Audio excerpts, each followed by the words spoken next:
What would you do if your husband came back from war, not with glory, not with treasure, but with a half-dead, breathtakingly beautiful man, and told you to check the goods?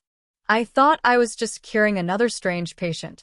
I had no idea I was about to save the Crown Prince. The general returned from his campaign, and he brought back with him a delicate, fragile, young gentleman. He had the man washed clean and sent to my room. Take a look, are you satisfied? I gave him a once-over. Tisk, I'm not really into the tan type. Next time find someone a bit fairer. 1. Fair-skinned men are pretty hard to come by on the battlefield. Gu Hai pointed at the man who looked barely alive. But this time, you'll definitely be satisfied with his condition. I rubbed my hands together excitedly. Let me see, what illness is it this time?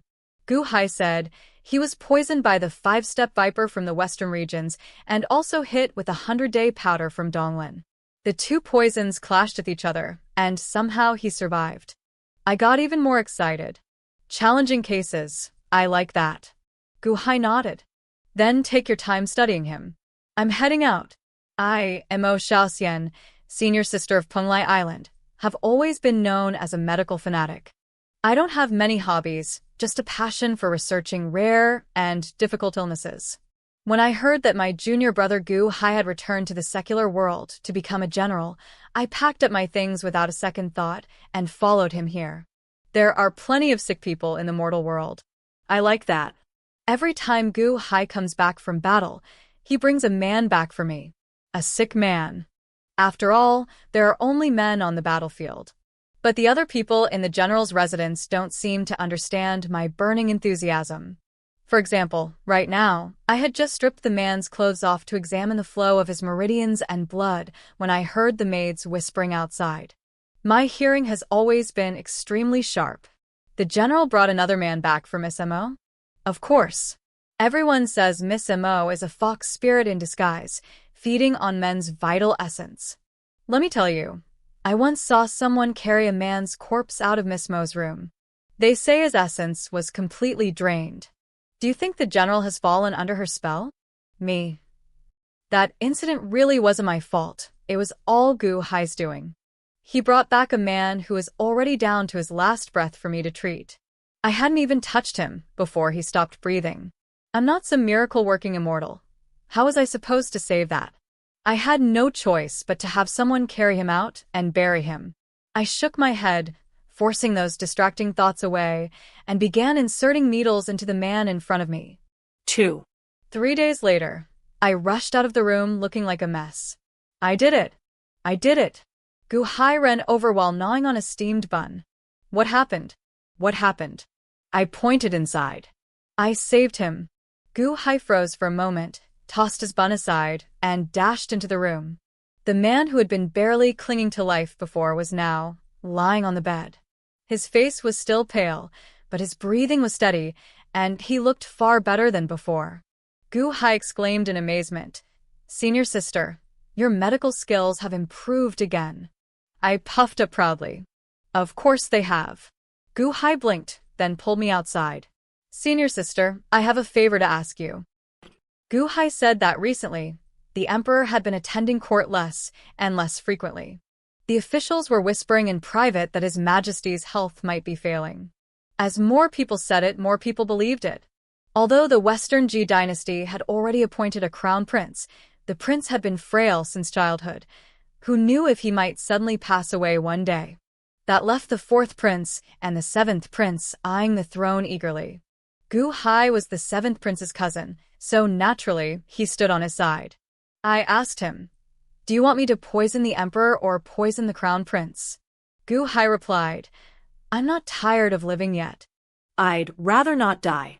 He leaned close to my ear and whispered mysteriously, "Tomorrow, His Majesty is going out on an imperial tour. I want you to help me take a look and see if he really doesn't have much time left. He knows me well. People who are nearing the end, I can tell with one glance." Considering I've been eating his food and using his money all this time, I felt a bit embarrassed to refuse. So, I waved my hand generously. "Easy enough. I'll take a look for you when the time comes." 3. Early the next morning, Gu Hai arranged for me to wait in a tea house along the road the emperor would pass through. Before long, Xuanwu Avenue grew noisy and lively. Imperial guards in black armor blocked off the crowd at a distance. Soon, 6 fine horses pulling the imperial carriage came into view. Gu Hai tugged at my sleeve. "Senior sister, that's the emperor." I looked over. The man sitting in the dragon carriage wore a bright yellow dragon robe and carried an imposing imperial presence, but his complexion really didn't look good. Seeing me frown deeply, Gu Hai hurriedly asked, "So, how is it?" I said gravely, "Overindulgence. His vital energy is badly depleted." Gu Hai. He was silent for a moment. "That's it?" "Me. That's it." Gu Hai was speechless. I casually glanced around a bit more. When my gaze passed over the carriage behind the emperor's, I froze. Inside sat a man of breathtaking beauty, with jet black hair and striking features unlike any I had ever seen. Of course, that wasn't the main point. I grabbed Gu Hai's arm, so excited my fingernails practically dug into him. Gu Hai winced in pain. "Senior sister, what are you doing?" I pointed at the man. Who is he?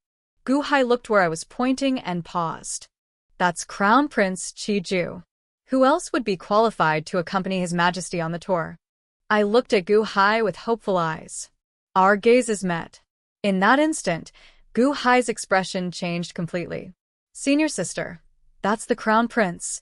I can't get him for you." I nodded. "You can."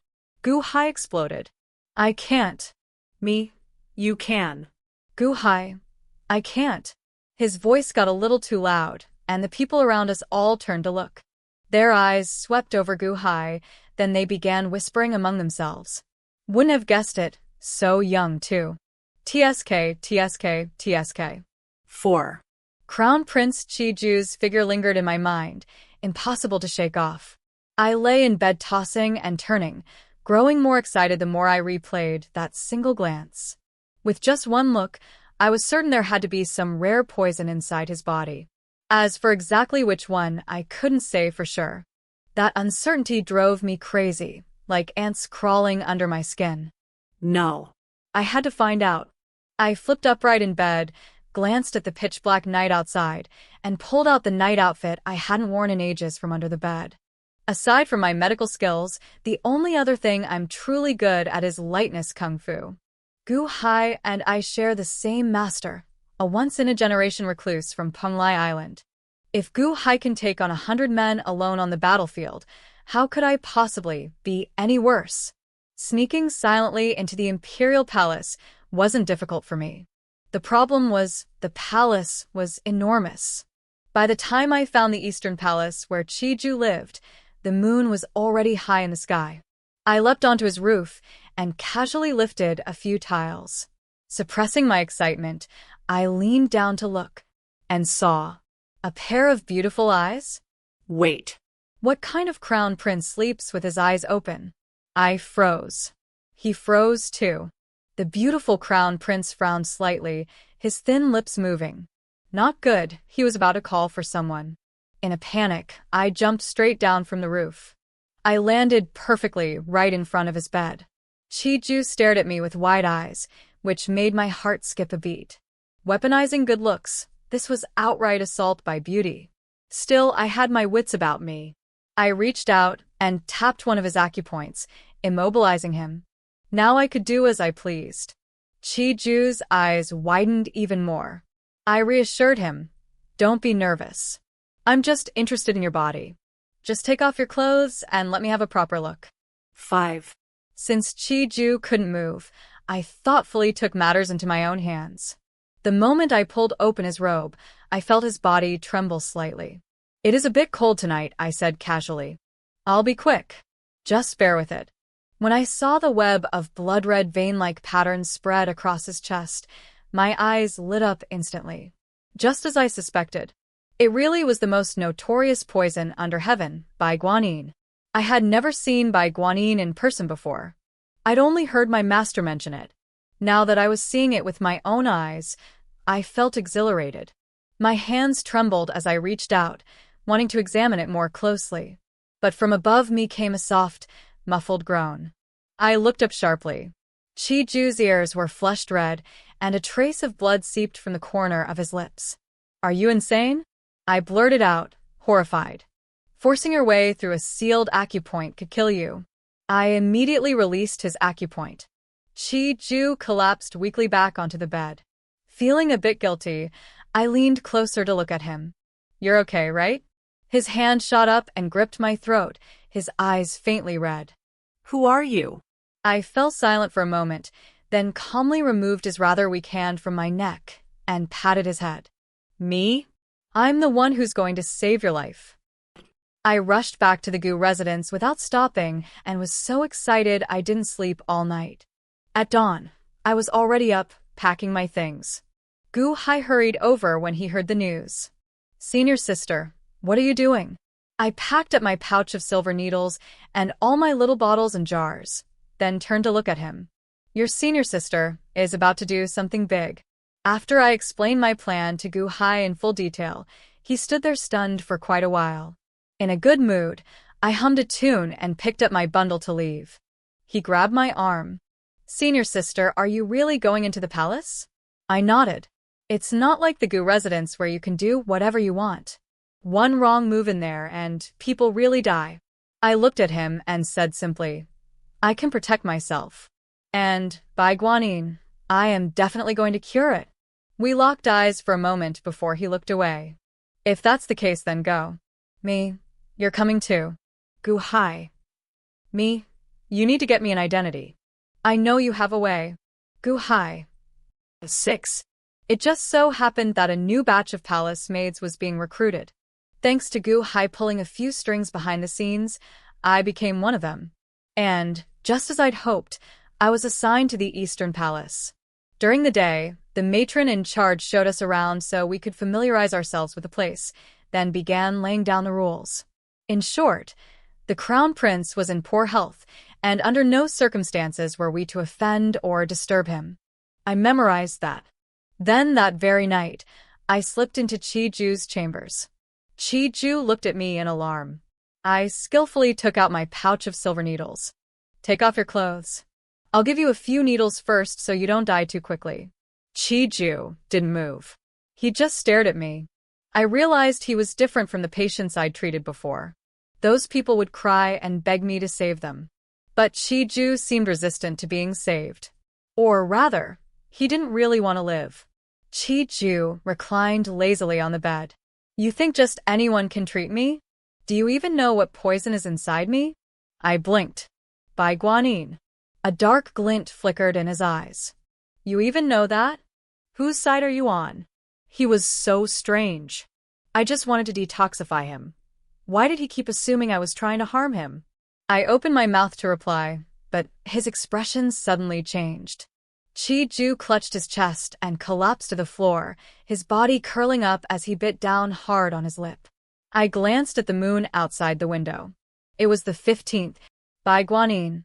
On the 15th of every month, the victim would experience agony like being flayed alive, bones eroded, 10,000 ants burrowing into the heart. There was no time to think. I pulled out my needle pouch, dropped to one knee, and turned Qi Jue over. I opened his robe. The crimson web-like patterns on his chest were even more vivid now. 7. It took me half an hour to turn Qi Jue into a human pincushion. His breathing gradually steadied. I monitored his pulse, and by the time I looked up, dawn had arrived. When Qi Jue woke, I called lightly, "Awake." He struggled to sit up, giving me a complicated look. "Hey, you," I said, slightly annoyed. "I saved you. Aren't you going to say thank you?" He let out a soft scoff. "Did I ask you to save me? Mind your own business." Wow. Infuriating. I paced back and forth to cool off. I was worried I might lose my temper and accidentally kill him. His voice remained icy. "Do you know who gave me this poison? And you still dare to meddle in my affairs?" I clicked my tongue. "The Empress Dowager, obviously." The air went still. Qi Jue turned to me in disbelief. I froze. Wait, it really was her? Qi Jue. You actually tried to trick me into talking? I ignored that and asked in confusion. Why would the Empress Dowager poison you? Because you're not the Emperor's biological son? Qi Jue. What did you just say? I blinked again. Ah. You didn't know? As a physician, I'm extremely sensitive to bone structure and facial features. The moment I saw the Emperor and the Crown Prince together, it was obvious. They weren't father and son at all. The teacup in Qi Jue's hand slipped and shattered on the floor. He staggered back several steps until he hit the edge of the bed. So that's how it is, so that's how it is. He suddenly burst into laughter. Ha. Ha ha ha. Ha ha ha. Watching him like that, I knew I'd probably cause trouble. I quietly backed toward the door. Calm down first, okay? I returned to my small room. Just as I was about to rest, the matron came in and hauled us all up one by one. Another busy day for Dr. Mo had begun. After a full day of labor, Dr. Mo was completely wiped out. The other palace maids were just as exhausted, lying on their cots and chatting. Have you seen the Crown Prince? They say His Highness is extremely handsome, the most beautiful man in the entire Western Ji dynasty. I heard from one of the girls who cleans the inner courtyard that the Crown Prince was acting strange today. He didn't leave his room all day. Really? Why? Amid their hushed gossip, I drifted toward sleep. Just as I was about to meet the Duke of Zhou, the door was suddenly shoved open. The matron stepped in. The maids scrambled to their feet. Who is Mo Xiaoxian? I raised my hand. She looked me up and down. By order of the Crown Prince, starting today you'll move into the inner courtyard and attend him personally. Ah. My patient had finally made up his mind. Under the curious and envious gazes of the other maids, I cheerfully packed my things and left. 8. The Crown Prince, who had always been indifferent, never fighting for anything, seemed like a different person overnight. He began vying for influence in court, cultivating trusted aides, reconnecting with former allies. Those close to him could clearly tell his health had improved significantly. I didn't understand the scheming and intrigue of court politics. All I knew was that Qi Jue and I had made a deal. I would detoxify him. He would test my medicines. One day, just after Qi Jue returned from court, I approached him with my notebook. You took Qianling herb last night. How do you feel today? Qi Jue replied, acceptable. I wrote as I asked. Any headaches? Some last night. And today? None. I continued. Any change in the pattern on your chest? Qi Jue thought for a moment. It seems lighter. My brush paused mid-stroke. I looked up at him. Seems? His expression shifted. Mo Xiaoxian. I reached out to pull open his robe. How can you be so careless about medical treatment? You don't even know whether it's lighter or not. Let me see. Qi Jue grabbed his collar tightly, his face faintly red. I told you, don't just pull at my clothes. It has gotten lighter. I paused, then looked up at him. I don't believe you. I need to see for myself. And continued tugging. His ears turned red too, his voice dropping lower. Mo Xiaoxian, can you check tonight instead? Sigh. My patient was perfect in every way, except he was far too shy. I reluctantly agreed. Fine. Qi Jue let out a breath of relief and went to his study. I followed him step for step, asking questions from time to time. He was probably fed up. Rubbing his temples, he said, Can you be quiet for once? I pressed my lips together. Qi Jue sat at his desk and reached for the tea on the table. I opened my mouth to speak, but he raised his hand and covered my mouth instead. Let me drink 1 cup of tea in peace. I watched him finish the tea slowly, and then he collapsed onto the desk, his whole body convulsing. I pulled his hand away from my mouth and sighed. I was about to warn you. That was the poison I prepared to fight poison with poison. Qi Jue glared at me, rolled his eyes back, and fainted. 9. The method of fighting poison with poison was a bit risky. I carried Qi Jue back to the bed and stayed by his side without moving a single step, observing him closely. Half an hour later, the medicinal poison he had just swallowed was gradually devoured and neutralized by Bai Guanyin. I slumped against the edge of the bed in defeat. Another failure. It seemed that if I wanted to counter poison with poison, I'd have to find something even more lethal. After being put through all that, Qi Jue was drenched in cold sweat. I wiped him down with a clean cloth, then staggered to my feet. To be honest, I was exhausted too. But these things had to be done personally. I couldn't let anyone else handle them. I opened the door, rubbing my aching lower back, and slowly made my way to my own room. At that moment, I didn't notice the fleeting corner of a skirt disappearing around the corridor bend. When I woke up, I was tied up. The once magnificent palace now felt eerie and oppressive. Someone splashed cold water over me. When I looked up, I saw an elegantly dressed elderly woman standing before me. "How dare you look directly at Her Majesty the Empress Dowager?" A matron slapped the back of my head, forcing it down. I understood. This was the Empress Dowager who had poisoned Qi Jue. Why had she captured me? Did she know I was detoxifying him? That shouldn't be possible. I'd been very careful. As I was thinking, the Empress Dowager spoke. "I've heard that the Crown Prince has been favoring you every day lately." Me. What nonsense was that? Supported by attendants, the Empress Dowager walked closer. "You've got some ability. My grandson has always kept his distance from women." I was stunned and didn't reply. She probably thought I was frightened. Her tone softened slightly. "If anything happens to the Crown Prince, report it to me immediately. Rest assured, Fengqi Palace will be your greatest support." That part one understood. She wanted me to be her informant by Qi Jue's side. Although I didn't know why she hated Qi Jue so much, I barely hesitated before agreeing. Understood. The Empress Dowager paused, suspicious. "You agreed so quickly?" I lowered my head silently. When I lifted it again, my eyes were red. "Your Majesty may not know. His Highness the Crown Prince is simply too much. For his own pleasure, he shows this servant no mercy, beating and scolding me at every turn. My life is worse than death." The people of Fengqi Palace fell silent. In that quiet, I felt a little nervous. Had I overacted?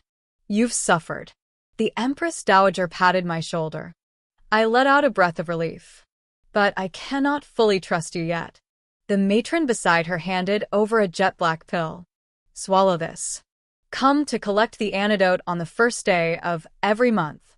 I obediently took it and swallowed it. Qianrahong? This thing tasted a bit bitter. I wasn't too fond of it. 10. Escorted back to the Eastern Palace, I returned to my room in silence. The moment I pushed the door open, I nearly jumped out of my skin. Qi Jue was standing inside, his back to me. "It's so dark. Why didn't you light a lamp?" He didn't move for a long while. Curious, I leaned forward to look at him. Whoa. His face looked terrifyingly grim. "What's wrong?" I asked. "Who upset you this time?" He suddenly grabbed my wrist. "Where did you go?"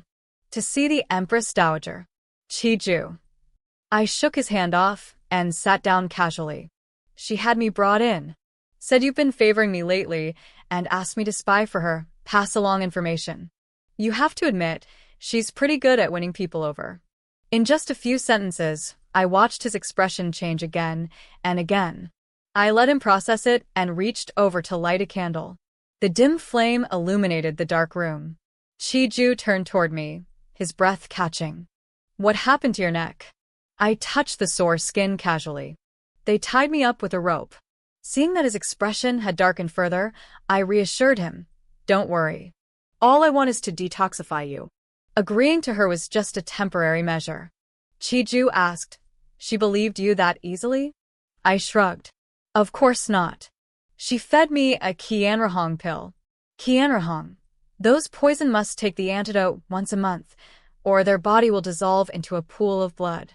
Qi Jue stepped closer and lifted my chin, his voice low and dangerous. "You swallowed it?" "I did." I patted his hand. "Relax. My constitution is special. I'm immune to all poisons. And besides..." Suddenly, something occurred to me. My voice halted. I looked up at Qi Jue, unable to hide my excitement. "I've figured out a way to cure you." Just when the tide seemed to turn, When the poison finally began to recede and a fragile peace settled between them, fate tightened its grip. Trust deepened, ambition surfaced, and the shadows lurking behind the throne grew sharper. What follows is where healing gives way to conspiracy and where personal debts begin to outweigh survival itself. 11. 10 days later, I sat across from Qi Jue and watched as he drained the bowl of medicinal soup in one gulp. "Well?" I asked. Qi Jue paused, feeling the changes in his body. His tone carried a trace of surprise. "It seems much better." "That's wonderful." I grabbed his wrist and checked his pulse. "Your pulse is much steadier too. It looks like my method was right." Qi Jue withdrew his arm, his gaze sweeping over my wrist. "What happened to your hand? Why is it wrapped in gauze?" I was busy jotting something down in my notebook and answered casually, "Nothing. Just burned it a little while decocting the medicine." He didn't press further. I wrote.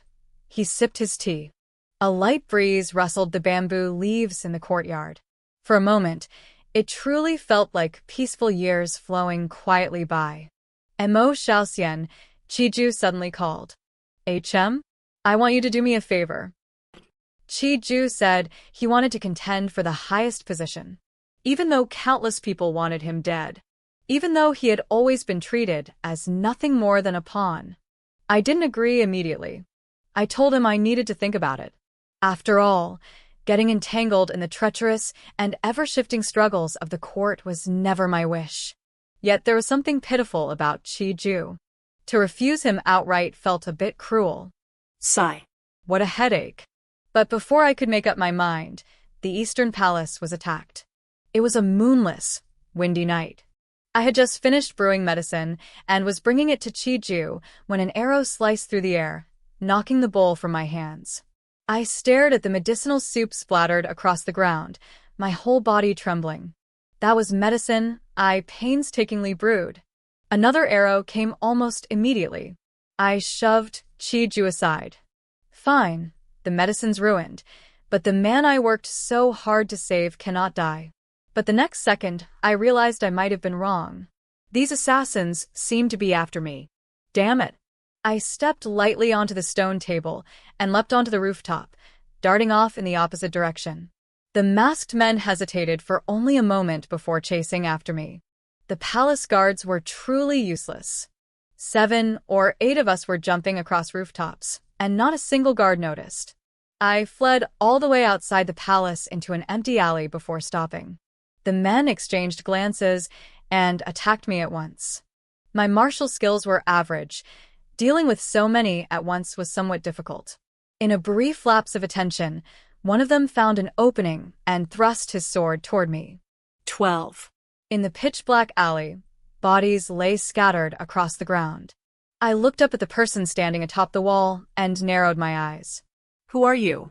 Why did you help me? The man said nothing and turned to leave. I spoke coldly. "Gu Hai, do you still acknowledge me as your senior sister or not?" He paused. After a moment of silence, he turned back and removed the mask from his face. "Senior sister, why must you make things so hard on yourself?" Inside the Gu residence, Gu Hai and I sat facing each other. "The 7th prince already knows you're helping the Crown Prince detoxify. He won't let you continue like this." I frowned in confusion. If he doesn't want Qi Jue alive, he could just assassinate him directly. Why kill me? Gu Hai looked at me with a complicated expression. Killing the Crown Prince and killing an insignificant palace made create very different disturbances. That made a lot of sense. I fell silent. Gu Hai tried earnestly to persuade me for a long time. I said nothing until the very end, when I asked one question. "Who are Qi Jue's parents, really?" Gu Hai was startled. "How did you know he?" I curled my lips into a smile. Gu Hai sighed. "You tricked me again." I laughed. "Junior brother, compared to your senior sister, you're still a bit green." Gu Hai sighed again and roughly explained Qi Jue's background. Qi Jue wasn't originally surnamed Qi. His surname was Meng. He was the son of Marquis of Wuwei Meng He. Meng He and the current emperor, Qi were sworn brothers. When Qi was still a prince, Meng he was merely an obscure young general. Qi Jue rose from prince to crown prince and eventually ascended the throne. Meng he fought through thorns and brambles for him, clearing every obstacle in his path. Later, when the Di tribes invaded the northern frontier, Meng he led troops to defend the hard-won realm for Qi Jue. After returning to the capital, he was granted the title Marquis of Wuwei and married Lu Ruyan, the legitimate daughter of a military family. For a time, their glory was unmatched. 2 years later, Lu Ruyan gave birth to a son, named Meng. It should have been a joyous occasion. Meng even planned to host a 3-day banquet to celebrate his son's birth.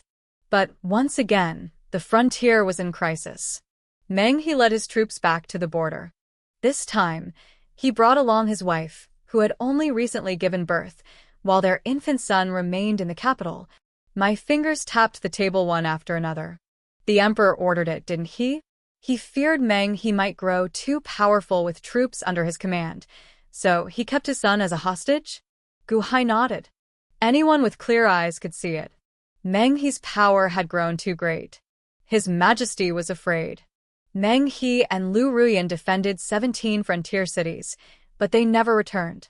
They died in the final battle defending a city.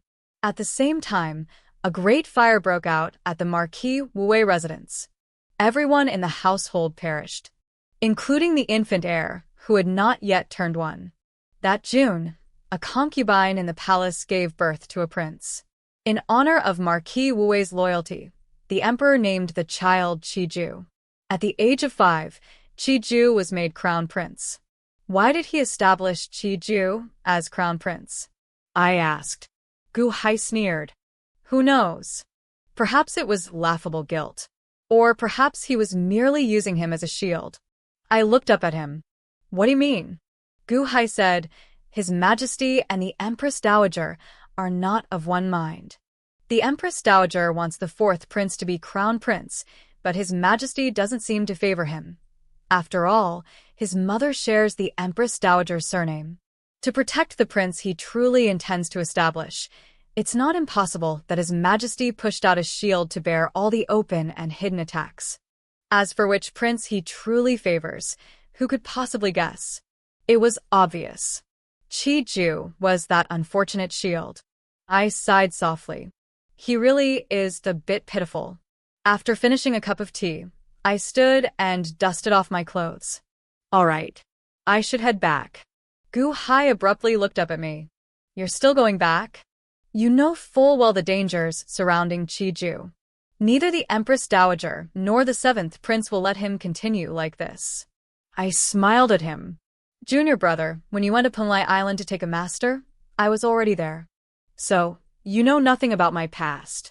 My hometown is those 17 frontier cities. The year I was born, the Di tribes invaded. Marquis of Wuwei saved my entire family more than once. That debt, I have to repay it. 13. When I slipped silently back into the Eastern Palace, Qi Jue was standing in the courtyard waiting for me.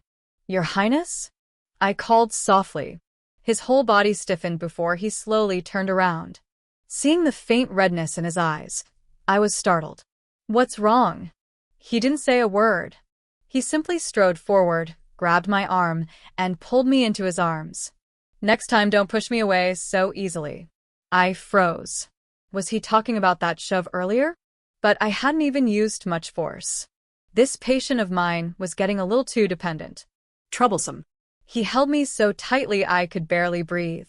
I awkwardly patted his back. All right. I won't push you away again. I began passing along bits of vague, half-true information to the Empress Dowager on Qi Jue's behalf. For example, the Crown Prince had spent an entire day playing chess with Grand Tutor Liang, muttering incomprehensible things.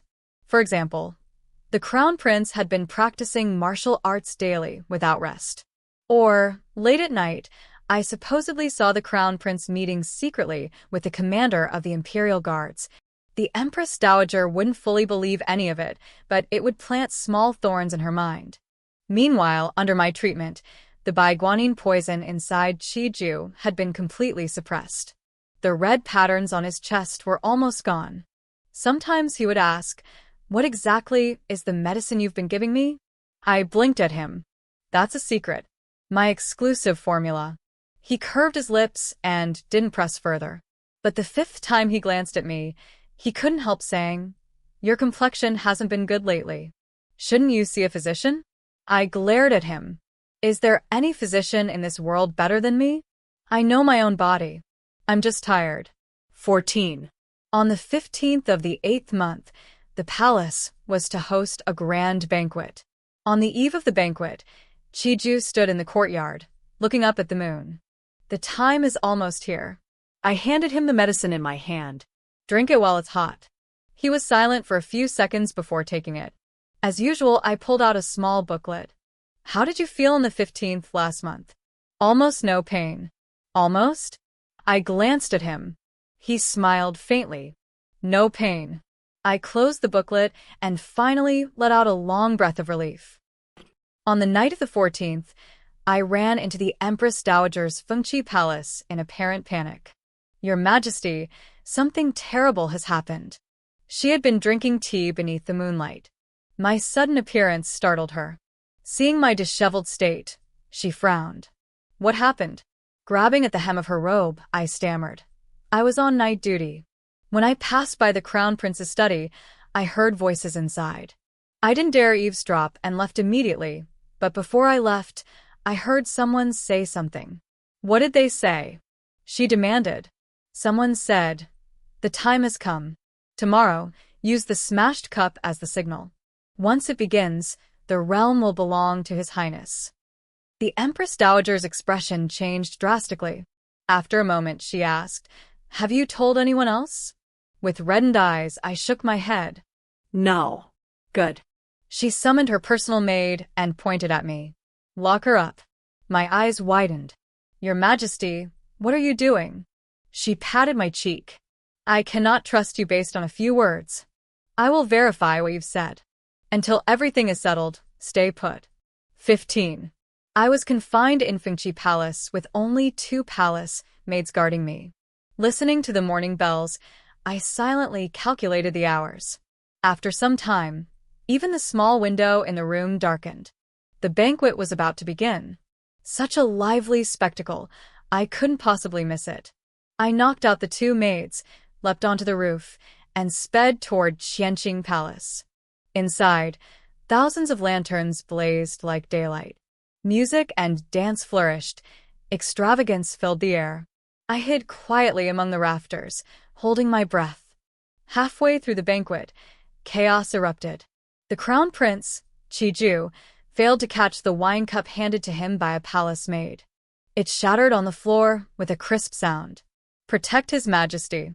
The 4th prince suddenly stood, drawing the flexible sword from his belt and positioning himself before the emperor. Soldiers in red armor rushed in, surrounding Qi Jue. The concubines screamed and scrambled back. The 4th prince turned to the emperor. Father, the Crown Prince intends rebellion. His crime deserves death. Emperor Qi Shen calmly poured himself a cup of wine. Oh, yet what I see is you attending a banquet armed. The 4th prince's face changed. Father. He glanced at Qi Jue and instantly understood. You set me up? Qi Jue looked at him expressionlessly. What do you mean, 4th brother? After a few seconds of silent confrontation, the 4th prince threw down his sword and knelt. Father, I've been wronged. Please investigate. The emperor slammed the table, silencing the hall. Wronged? He seized a wine jug and hurled it at him. Were the private troops you raised at Famlin Mountain also a misunderstanding? And the sale of official posts through your maternal family? Each crime worthy of execution. And you dare claim innocence? Blood streamed down the 4th prince's forehead. The Empress Dowager finally reacted. Your Majesty, you. The emperor waved a hand. The Empress Dowager is tired. Escort her back. She was carried out before she could protest. At this point, the 4th prince understood. He had been calculated against. Perhaps the emperor was part of it. Perhaps not. Either way, he would not escape today. He rose slowly, the respect and fear gone from his eyes. Father, you forced me to this. He snatched up a sword and stabbed a nearby eunuch. Men, with me. Win this battle and I will grant you titles and rank. Qianqing Palace descended into chaos. Cries and clashing steel filled the air. Qi Jue, standing closest to him, became his primary target. I leapt down from the beams and blocked his path. The fourth prince's martial skills were average. We were evenly matched. Soon, the red-armored soldiers were subdued by the emperor's imperial guards. Seeing the tide turning, the fourth prince attacked more viciously. His desperate style overwhelmed me. In a moment of carelessness, he knocked my weapon from my hand. Qi Jue struggled forward, but was restrained. Xiaoxian. The fourth prince sneered and pressed his sword to my throat. I was completely subdued. Qi Jue broke free and staggered forward. Fourth brother, let her go. The fourth prince laughed. I never expected the calculating crown prince to lose composure like this. He pulled me into his arms. What? Does this make you angry? Qi Jue's hands trembled at his sides. The fourth prince grew more excited. His sword trembled, slicing my neck. Blood flowed instantly. I sucked in a sharp breath. Don't hurt her, Qi Jue shouted. Knowing he had no chance of survival, the fourth prince was intent on dragging someone down with him. He leaned close to my neck, warm breath brushing my skin. Goosebumps rose instantly. I realized what he intended. Well, fourth prince, I advise you not to do that. My warning only excited him more. Afraid? Laughing, he licked the blood at my wound. I grimaced in disgust. Qi Jue, thinking I was in pain, drew his sword and tried to rush forward, only to be restrained again. The fourth prince laughed wildly, then suddenly stopped. Horror spread across the hall. His sword clattered to the ground as he stumbled backward. His skin darkened rapidly. His eyes bulged. He could no longer speak. What's happening? How did the fourth prince become like this? In mere moments, he was dead. I sighed softly. I warned you. 16. Inside the Eastern Palace, Qi Jue sat across from me for a long time, without speaking. So, you're not only immune to all poisons, your blood itself is also a deadly toxin? I nodded. His expression darkened, his voice hoarse. So the medicine you've been giving me all this time, you used your own blood as the catalyst. It wasn't a question. It was certainty. Seeing that his face looked grim, I quickly explained, Don't worry. My blood is only poisonous. It's not dirty. Qi Jue suddenly grabbed my wrist and pushed back my sleeve, revealing the jagged wound that hadn't fully healed. Does it hurt? I froze, then answered honestly, A little. He said nothing. Rising, he found a jar of wound ointment and knelt halfway in front of me, carefully applying it to my wrist. The candlelight was dim, casting a warm glow over his refined features. I found myself staring. This man was committing crimes with his beauty again. After tending to my wrist, he lifted my hair to examine the sword wound at my neck.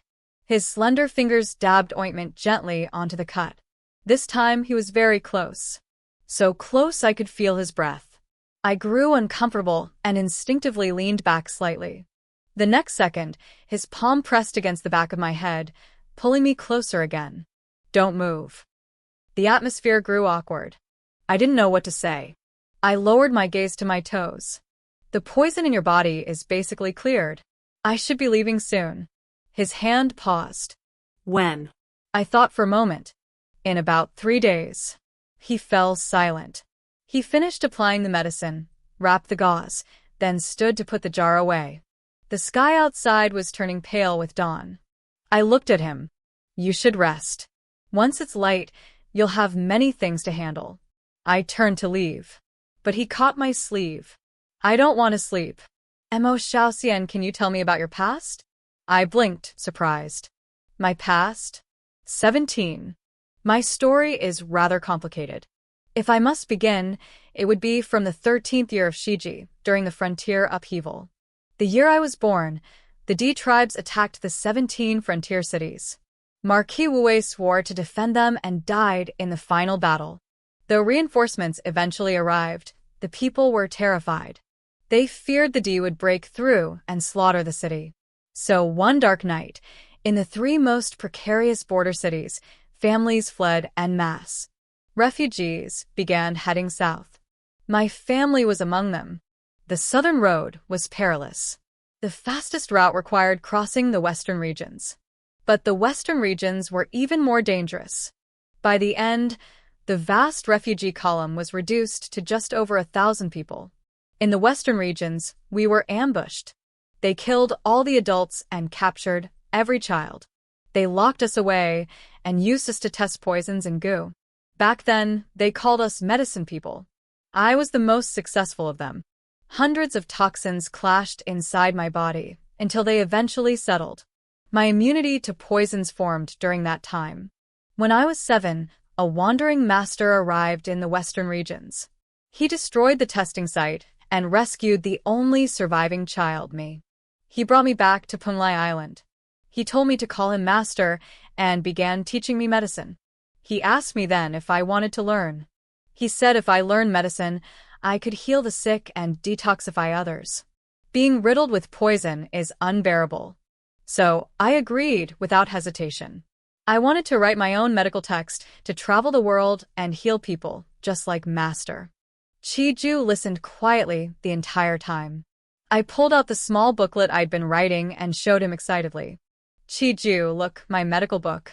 Thanks to you, it's much more complete. He stepped forward and gently drew me into his arms. His chin rested on my shoulder. It's I who should thank you. 18. The fourth prince was imprisoned in the court of judicial review for treason. The Empress Dowager was sent to Fuan Temple to enjoy her later years. On the day I left the palace, Qi Jue came to see me off. The mountains are high and the roads long. Take care. I waved. The court is more dangerous than any mountain road. You take care too. Remember to take the pills I left you.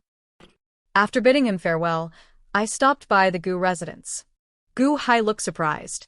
Senior sister? Where are you going? I smiled. To roam the world and heal the sick. He blurted out. Qi Jue just let you go? I was puzzled. Why wouldn't he? Gu Hai fell silent, then laughed. Of course. Your heart was never here. These palace walls could never confine you. Qi Jue understands you. I asked him. With the fourth prince gone, it's now only the seventh prince and the crown prince left. Who do you think will win? Gu Hai smiled. Who can say? 19. Epilogue. I traveled across Xiji's rivers and mountains, settling in place after place, opening clinics, teaching medicine. It took me 10 years to spread my medical texts throughout the land. 10 years, long enough to turn a young maiden into an unmarried woman past her prime. Master. Uncle Zhang finished his last dose yesterday. He's almost fully recovered. My young disciple reported happily. I nodded while packing. Keep an eye on him. In less than 10 days, he should be completely healed. Master, where are you going? To visit my master.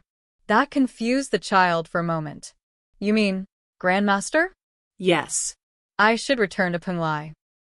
I've always been decisive. Once packed, I left at dawn the next day. After a month of traveling, I arrived at Penglai. For a moment I felt dazed. Everything, the flowers, the trees, seemed unchanged.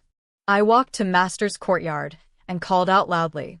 Master, your favorite disciple is back. Master. After shouting who knows how many times, a deep voice answered from the back mountain. Beiji, I am at the Rain Pavilion. Carrying wine, I rushed up happily. Master, look what I brought. My voice stopped abruptly when I saw the two figures seated inside the pavilion. Qi Jue? I stared at him in shock. What are you doing here? Master turned and beckoned. Come here. I've taken in a new junior disciple for you. I truly couldn't understand how Qi Jue had suddenly become my junior brother. Master, delighted with the peach blossom wine I brought, left us alone. I sat across from Qi Jue, glancing at the chessboard they had been playing. You grew impatient toward the end. He remained composed. Because my heart was unsettled. Why unsettled? He looked at me. Because I heard your voice. I froze. 10 years hadn't changed him much.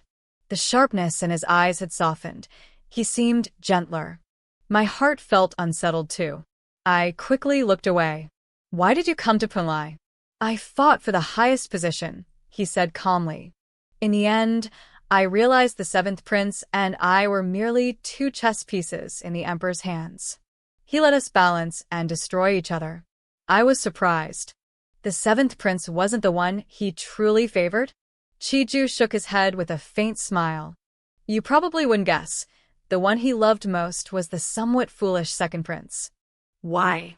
Because the second prince's mother was the emperor's childhood sweetheart. I was stunned. Who would have thought the emperor was ruled by love?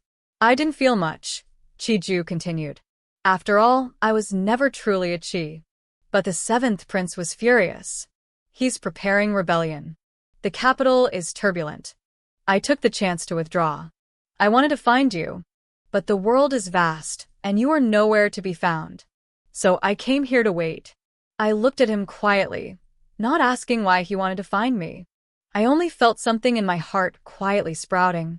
In the 43rd year of Xiji, the seventh prince rebelled with the support of the king of the southwest. He won. When the news reached Penglai, I sighed. Looks like Gu Hai chose the right side. But who is this king of the southwest? Qi Jue handed me a cup of tea. Perhaps you should ask Gu Hai. I only heard that years ago, the king of the southwest was ambushed and poisoned by both five-step snake venom and 100-day powder. Gu Hai saved him.